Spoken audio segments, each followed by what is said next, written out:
Vamos a orar, hermanos, antes de comenzar esta exposición. Dios eterno, te damos las gracias en esta hermosa tarde porque tú nos permites la bendición de estar en este recinto y celebrar este culto como parte de la Semana Santa. Nos disponemos a buscar, bendito Señor, tu voz a través de tu palabra. Te rogamos que tu Santo Espíritu ilumine nuestra mente, nuestro corazón, para comprender lo que tú tienes para nosotros y también nos des poder a través de tu divino Espíritu para practicar las cosas que tú tienes para nosotros. En especial, Señor, tener siempre presente que tú vendrás por segunda vez y por lo tanto estemos preparados en todo tiempo. Oramos y te damos gracias por escucharnos en el nombre de Cristo Jesús, Hijo nuestro Salvador. Amén. Amén. Agradecemos mucho a nuestro Dios la bendición especial que tenemos de estar con ustedes, hermanos, en la casa de nuestro Dios para gozarnos en la alabanza. Y ya estaba asustado porque había mucho tránsito y casi no avanzaba, pero Dios permitió que llegue pues más o menos a tiempo, porque llegué un poquito tarde, pero aquí estamos. Y como sabemos, en esta Semana Santa la temática general es: y el que ha de venir vendrá y no tardará, basada en Hebreos 10, versículo 37. Y en esta tarde quiero invitarlos a que reflexionemos en este mensaje que tiene como título: el que ha de venir habla sobre su regreso a la tierra.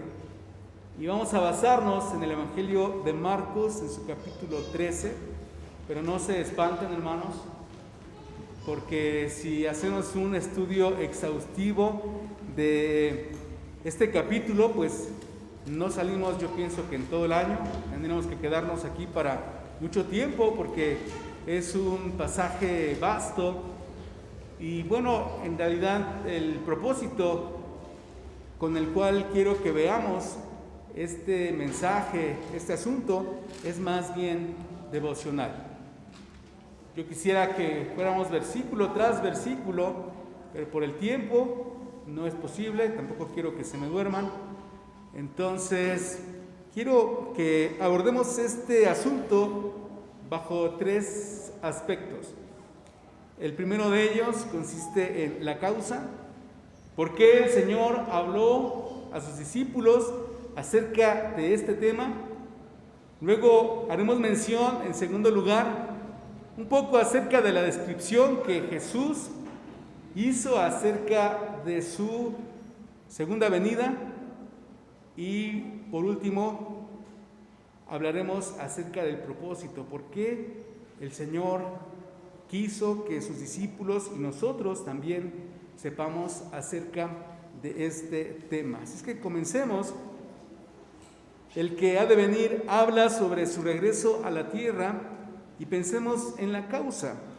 Quiero invitarlos a que veamos algunos versículos del capítulo 13, en el comienzo. Dice así la palabra del Señor: y saliendo del templo le dice uno de sus discípulos: Maestro, mira qué piedras y qué edificios. Y Jesús respondiendo le dijo: ¿ves estos grandes edificios? No quedará piedra sobre piedra que no sea derribada. Y sentándose en el monte de las Olivas delante del templo, le preguntaron aparte Pedro y Jacobo y Juan y Andrés: dinos, ¿cuándo serán estas cosas y qué señal habrá de cuando todas estas cosas han de cumplirse? Sería muy bueno, hermanos, que cada uno de nosotros en casa, en nuestro devocional personal, en nuestro estudio particular, leamos este sermón conocido como el mensaje del Monte de los Olivos, en lo que la palabra del Señor nos presenta en Mateo por supuesto que también en Marcos y en Lucas, para hacer una comparación y tener una visión completa de lo que sucedió en aquel momento. Pero si tomamos en cuenta el contexto, en el Evangelio de Mateo, en su capítulo 23, al final, recordaremos que nuestro Señor se lamentó por la actitud, por el corazón de su pueblo. Y dijo: Jerusalén, Jerusalén, que matas a los profetas, cuántas veces quise juntar tus hijos como la gallina sus pollitos y no quisiste. Y entonces el Señor dio una palabra muy fuerte en contra de Jerusalén y dijo que esta ciudad, que esta casa iba a ser desierta. Y esto seguro que quedó en la mente y en los discípulos como un pensamiento que daba vueltas y vueltas en su mente y que de ninguna manera encajaba. ¿Por qué? Porque tanto ellos como el resto del pueblo estaban ansiosos de la venida del Mesías. Anhelaban que Él llegara pronto. Y bueno, ahora los discípulos lo conocían. Pero este deseo tan ardiente porque el Mesías apareciera ya, se debía al hecho de que ellos deseaban con todo su corazón que fueran librados del yugo de sus opresores y que el Mesías restableciera el reino a David como lo había el Señor prometido. Y cuando ellos escucharon a su maestro decir que Jerusalén iba a ser desierta, que esa casa iba a ser desierta, pues es natural que ellos se preguntaran: bueno, pues, ¿de qué se trata esto? ¿Cuál es entonces el plan? Por eso es que uno de sus discípulos le dijo a su maestro: mira, el templo y los edificios, era un templo grande, majestuoso, hecho con mármol, con láminas de oro, un orgullo nacional. Y era una forma de decir: maestro, no sé si escuchamos mal esto tan hermoso que tenemos, ese templo tan ejemplar, esa ciudad tan importante, ¿desierta? ¿Es acaso esto correcto? Y entonces Jesús hizo una confirmación: sí, no me equivoqué, no escucharon mal. De hecho, les digo que no quedará piedra sobre piedra de esto tan hermoso que ustedes ven. No quedará piedra sobre piedra.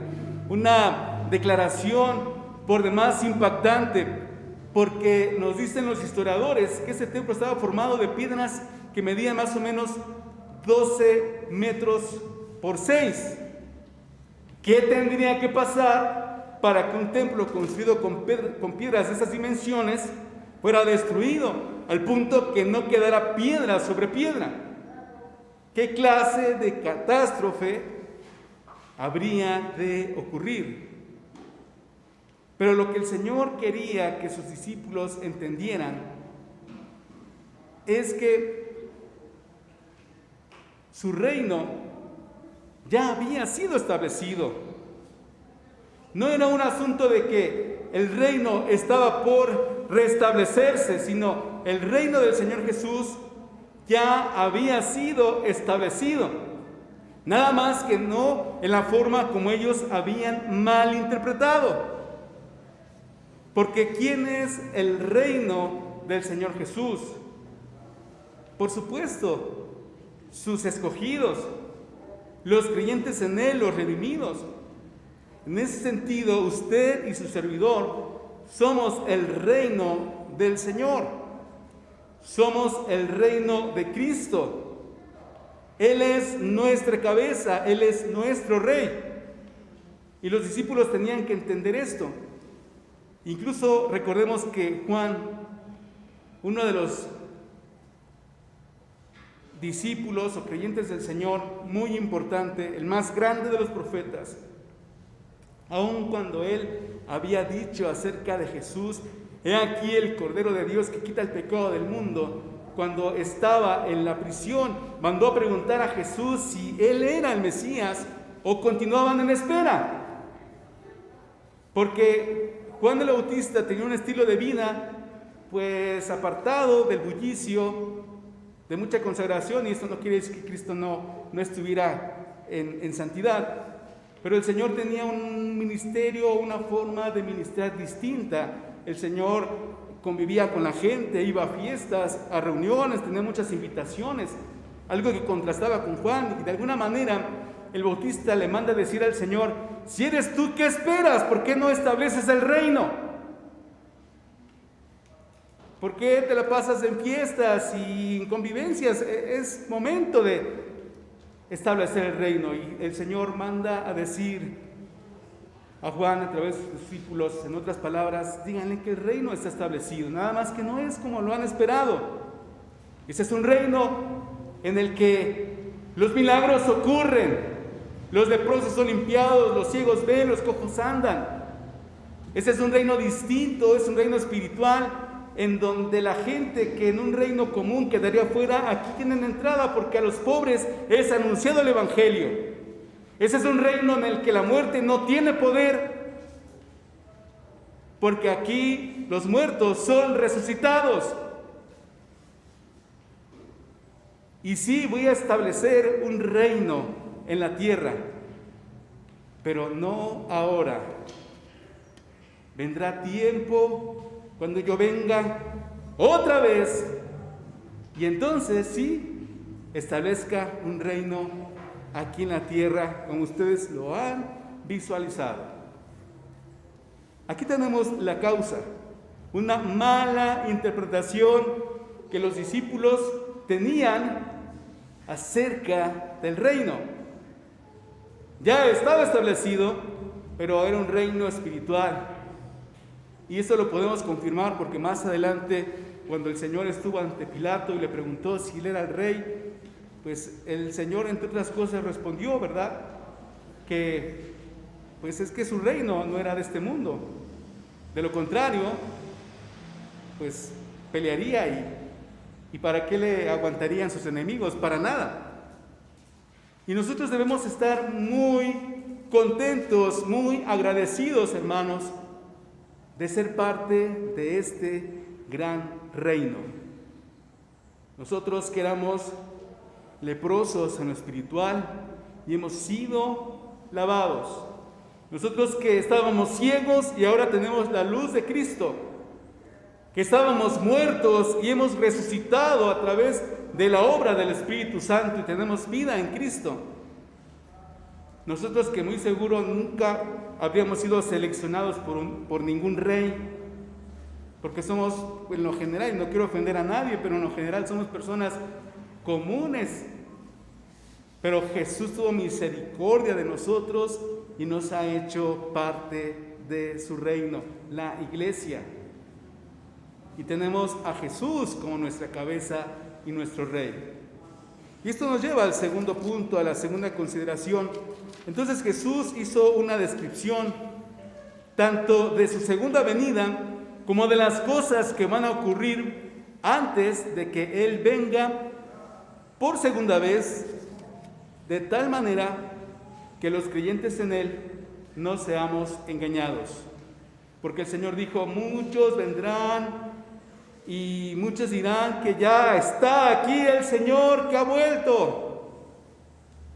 Pero para empezar, Él, según leímos, dice aquí en este evangelio, y bueno, quisiera que leyéramos otra vez todos los versículos, pero para no hacer esto cansado, vamos a considerar de los versículos 22 en adelante y vamos a dar algunos saltos. Dice así el versículo 22: porque se levantarán falsos cristos y falsos profetas y darán señales y prodigios para engañar, si se pudiese hacer, aún a los escogidos.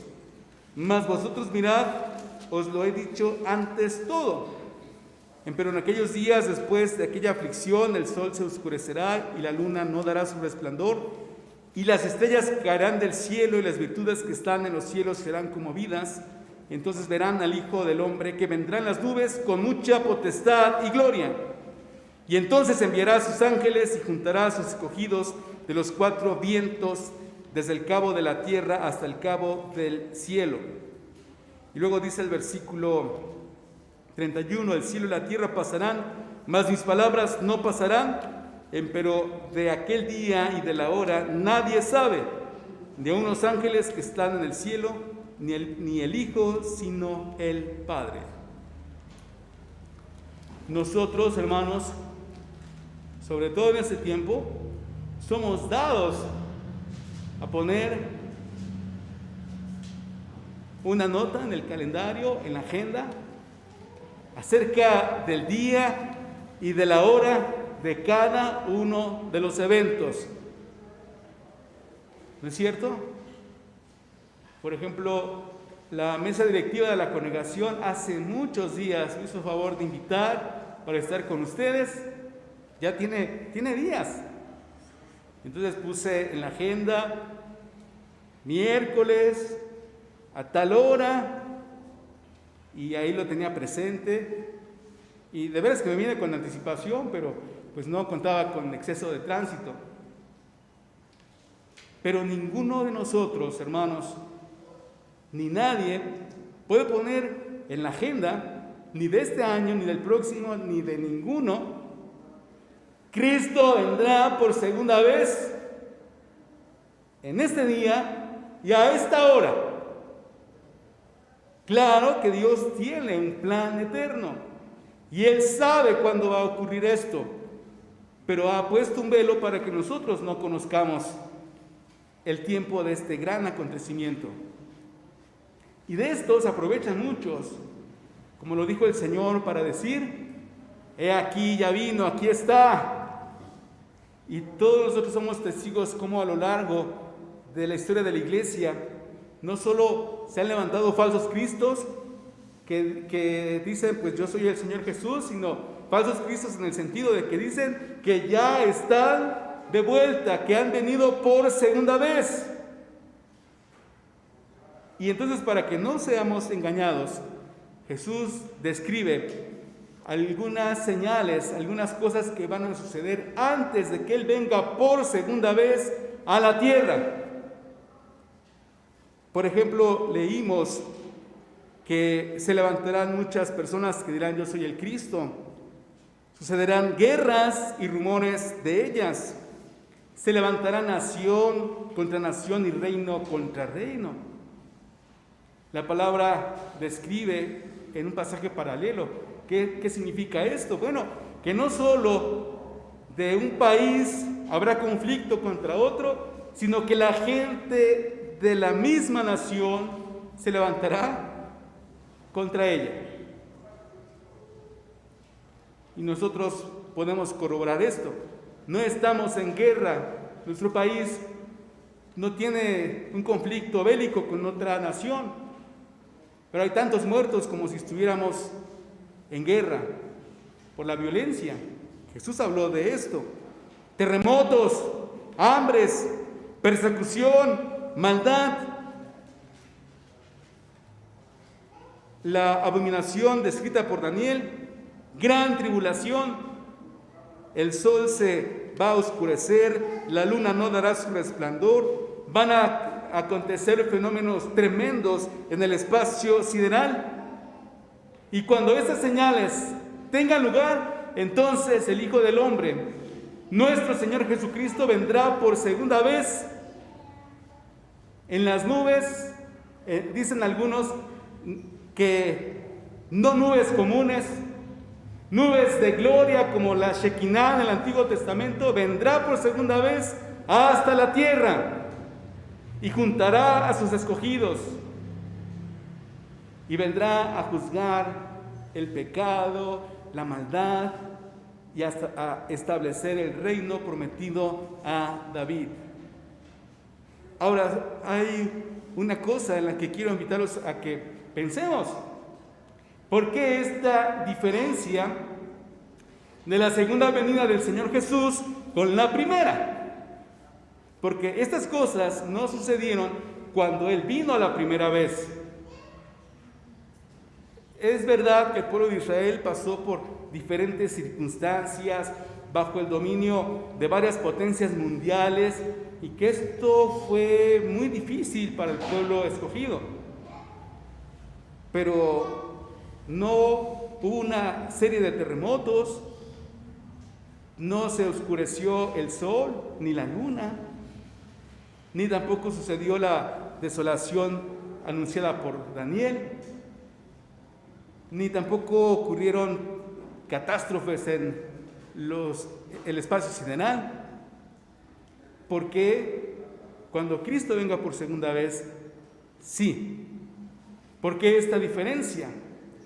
Porque la Escritura nos enseña que la primera vez que Jesús vino, lo hizo como siervo, en humildad, porque su propósito era ocupar nuestro lugar en la cruz del Calvario, un acto de gracia, de amor. Jesús vino en obediencia para recibir la carga de nuestros pecados y pagar por cada uno de ellos a través de sus sufrimientos terribles, cruentos, vergonzosos, y su muerte en la cruz del Calvario. Vino para resucitar y garantizar su poder salvador. Por eso es que el Padre permitió que su Hijo fuera humillado y entregado a muerte. Leí un libro que se llama Este es el hombre, escrito por un hermano que se ha dado a la tarea de investigar las costumbres, las leyes judaicas, no las que están registradas en la palabra de Dios, sino las tradiciones que los judíos tenían, y también las leyes de los romanos.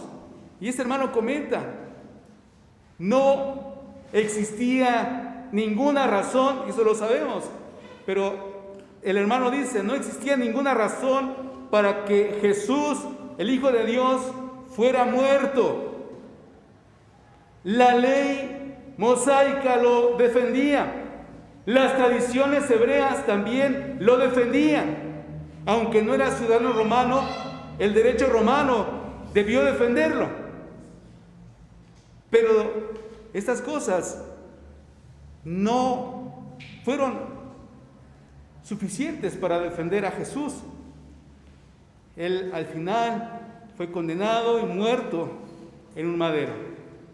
Y la única explicación de esto es que se trató de un acto deliberado del Padre. Él, como dice Pablo en su carta a los Romanos, lo entregó por todos nosotros. Así fue la primera venida del Mesías. Pero cuando venga por segunda vez, vendrá como juez. Cuando Él venga por segunda vez, vendrá con toda potestad a juzgar el pecado, la maldad, las iniquidades. Por eso todas estas cosas que señalan el retorno de Jesús. Y Él no vendrá hasta que esto tenga lugar. Y vendrá a la tierra y vendrá a salvar a su pueblo escogido, a juzgar el pecado y a reinar. Ahora el Señor dice lo siguiente, vamos al tercer punto, el propósito.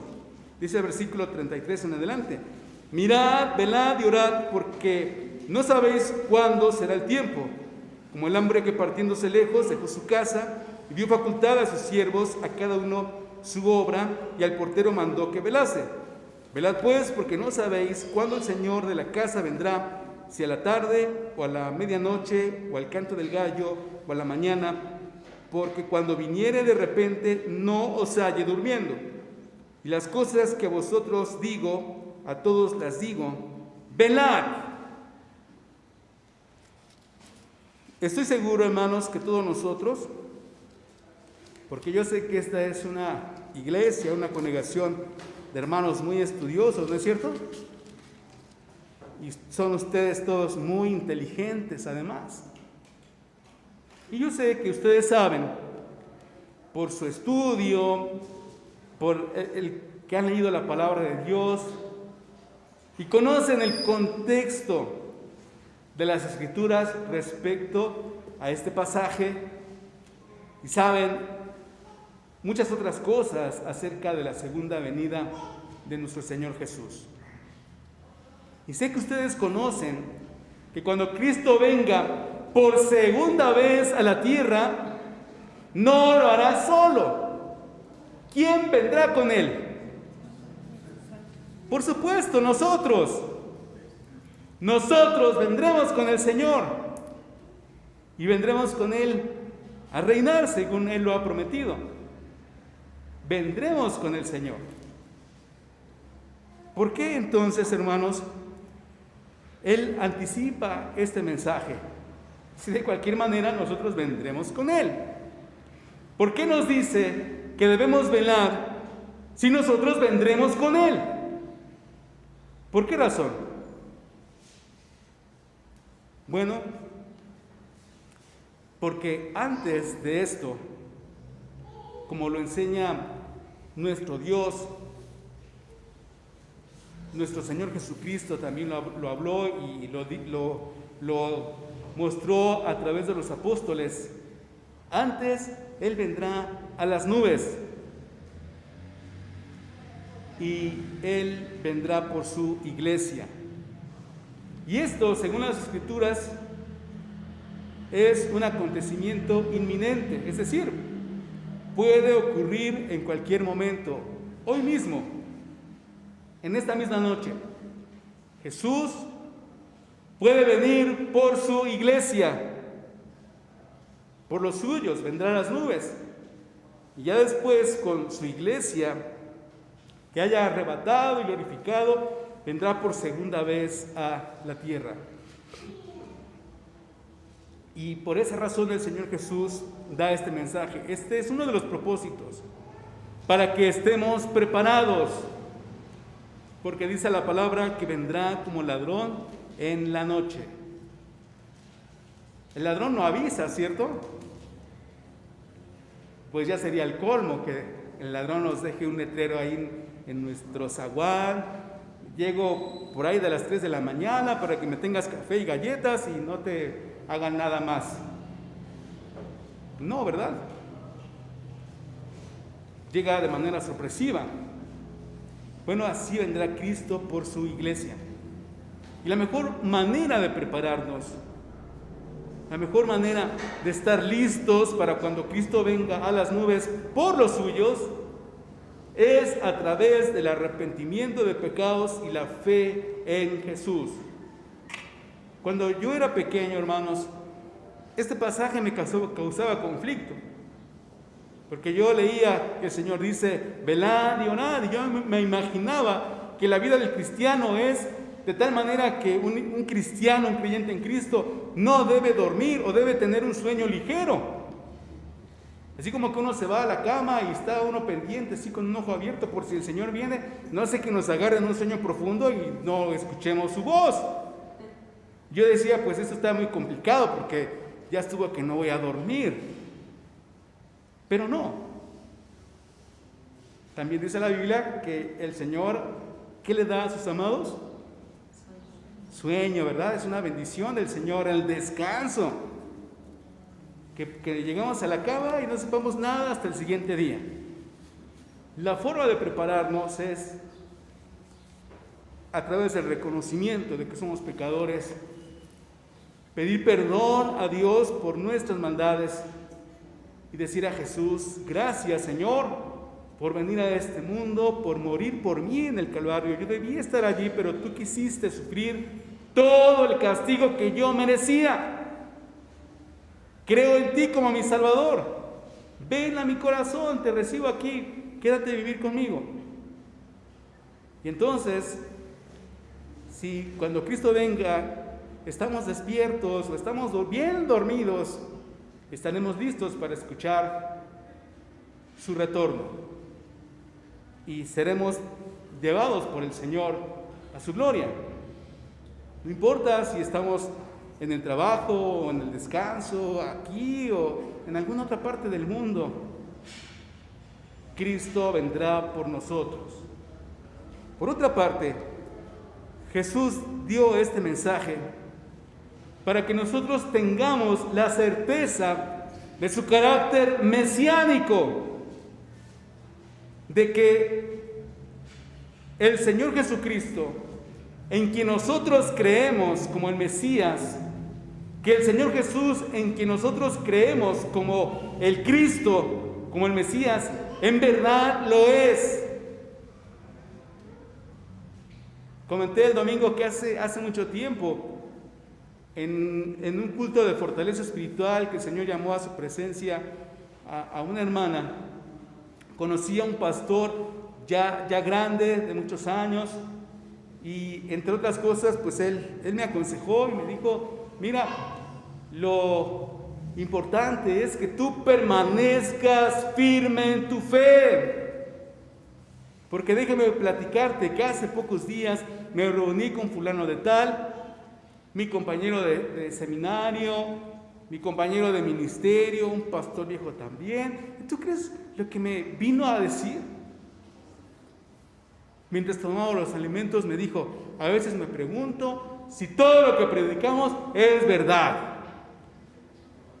A veces me llega la duda si todo lo que enseñamos es real. O pues esto es cuento. Y me dijo aquel pastor: fíjate, a estas alturas salir con eso, pero las dudas asaltan, las dudas llegan, por eso mantén firme tu fe. Hoy día, hermanos, sobre todo en estos tiempos, escuchamos tantas cosas, desde que nos volvimos una iglesia virtual y a veces entramos a YouTube. Dígame si no es verdad que no solo aparece allí culto de la congregación La Rosa de Sarón de Chicalco, sino aparecen un montón. Y a veces nos detenemos a ver qué dicen estos hermanos, a ver qué enseña este pastor. Y no falta quien sale por ahí y dice: bueno, es que Jesús, en el que creen los cristianos, no es el verdadero Mesías, no puede ser el verdadero Mesías, por esto y esto y esto, y mencionan muchos textos, y a veces parece que tienen razón. Nosotros tuvimos la bendición de tener un seminario impartido por hermanos judíos, cristianos, y pues me llamó la atención, porque dijeron que pues iba a cobrar, y pidieron una cuota. Al final la regresaron porque dijeron: es nada más para que vinieran, porque ya sabemos cómo son ustedes los mexicanos, que si no les cuesta no van. Dijeron: no se preocupen, aquí está su dinero. Y es más, nos llevaron libros de regalos, un montón de libros como regalos. Yo fui muy bendecido porque me tocaron 2, 3, y uno de ellos es un libro escrito por un rabino. Entre otras cosas, él dice lo siguiente: el pueblo hebreo en general no cree en Jesús como el Mesías, porque ellos dicen: es que Jesús no cumplió todas las profecías anunciadas acerca del Mesías. Y déjenme decirles una cosa, comenta este rabino: eso es verdad. Jesús no cumplió todas las profecías acerca del Mesías. ¿Por qué? Porque Él cumplió todas las profecías del Mesías acerca de su primera venida. Y cuando venga por segunda vez cumplirá las otras profecías, las profecías de la segunda venida. El asunto es que Dios ha permitido un velo sobre su pueblo para que no puedan ver que las Escrituras nos hablan de 2 venidas del Mesías. La primera como siervo para dar su vida por nosotros, y la segunda como juez y como rey. Es ahí el asunto. Y si alguna vez escuchamos: bueno, Jesús no puede ser el Mesías porque no ha establecido el reino. Jesús no es el Mesías porque aún no hay paz. Vivimos en un mundo de gran violencia. Hay que recordar, hay que decir: Jesús sí es el Mesías.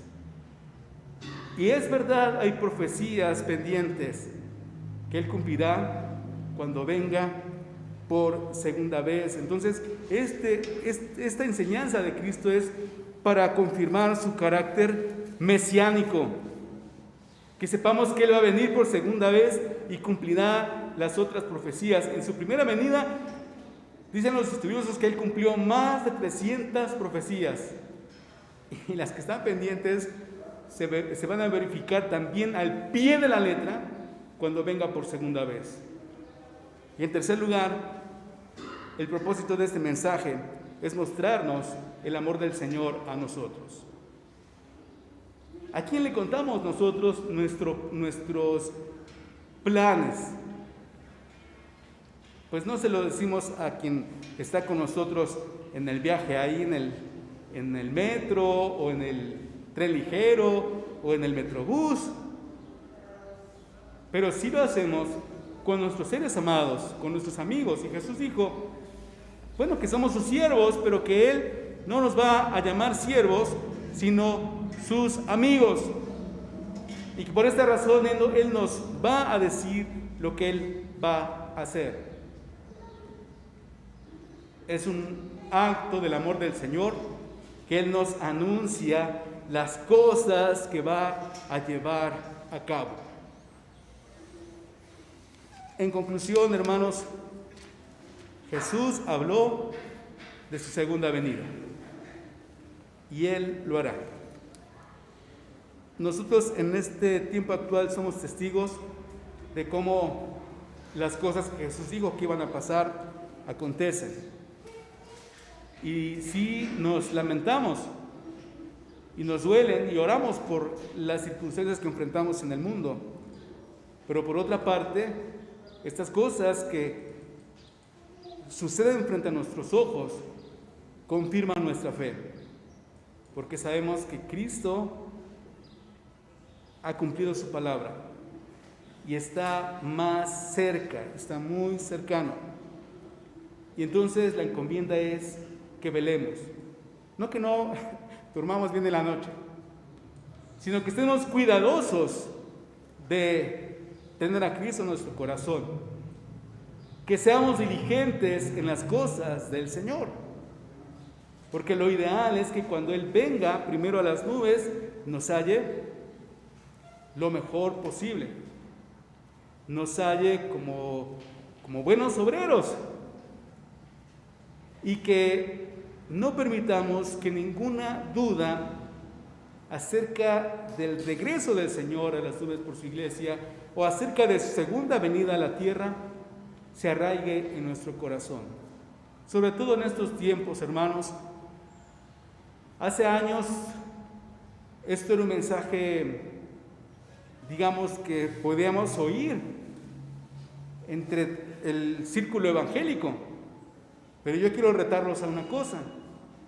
Vayan hoy día a una librería cristiana y compren una Biblia comentada, cualquiera que sea, y busquen estos pasajes donde el Señor habla que Él viene otra vez, y lean qué dicen los pastores, los teólogos acerca del retorno de Cristo. No dicen una letra. Quiero comentarles que hace tiempo, cuando estudiamos en la escuela dominical estas cuestiones del arrebato de la iglesia, de la segunda venida, la tribulación y todo esto, bueno, salió un semestre con estas doctrinas escatológicas, y como nuestras revistas no las compran solo nuestros hermanos de nuestra asociación religiosa, sino hermanos de otras iglesias, unos hermanos mandaron a preguntar si el siguiente semestre de la escuela dominical iba a ser sobre estos mismos asuntos o iba a cambiar la temática. Y dijeron, porque si van a continuar con esta doctrina, no queremos lecciones, porque nosotros no creemos en estas cosas. Y me llamó la atención. Le hablaron al hermano Alberto González, que ya está con el Señor, y él lo comentó, y yo dije, pues entonces, ¿en qué creen? Y yo recuerdo que cuando era seminarista iba a la librería y me abordaba uno de los hermanos que está en la librería, me decía, ¿a poco ustedes todavía son de los que creen en el rapto y la segunda venida? ¿A poco de veras crees que eso va a pasar? ¿No te parece demasiado fantasioso o que nada más es una ilustración en la Biblia? Y quería pues hacernos dudar. pero la palabra es clara y el Señor vendrá. Que Él nos halle, hermanos, como nos dice a cada uno de nosotros, como un obrero fiel que vela y que está pendiente del regreso de nuestro Señor. Oremos, hermanos. Eterno Dios y Padre, te damos las gracias en esta hora de la tarde, porque tú has enviado a tu Hijo al mundo como lo prometiste. Y Él lo hizo ya la primera vez en humildad, como siervo, obediente hasta la muerte. Y Él, por amor a nosotros, quiso llevar la carga de nuestros pecados y pagar por cada uno de ellos en la cruz a través de sus sufrimientos tan horrendos y terribles y su muerte. Gracias, Padre, porque Él, nuestro Señor, fue resucitado por el poder de tu Espíritu y tú lo has exaltado a lo sumo, de tal manera que está a tu diestra y tiene toda potestad, tanto en los cielos como en la tierra. Y sabemos que Él vendrá por segunda vez para cumplir tu palabra. Y Señor, gracias porque estas profecías acerca de un reino de justicia, de paz, acerca, Señor, de un momento en el que toda la tierra tendrá conocimiento y temor de ti, también serán cumplidas.